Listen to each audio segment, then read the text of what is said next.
What is up, everyone? This is Mo Tutorials, and today I'm going to show you how to fix your monitor with a yellow tint on your screen that you may be seeing on your Windows device. So let's get right into this. So the easiest way to fix this is to go to your search bar and type in color management until you see this pop up. This is like the fastest way to basically go here.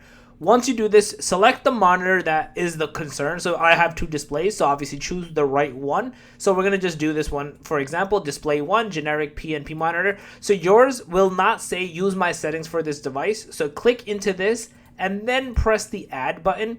And in here, you want to press where it says this ICC profiles, sRGP IEC 61966-2.1. Basically press this one, press OK, and then apply this, and then restart your computer, and you should be good to go, and you should not have that tilt or tint yellow tint problem occur any longer.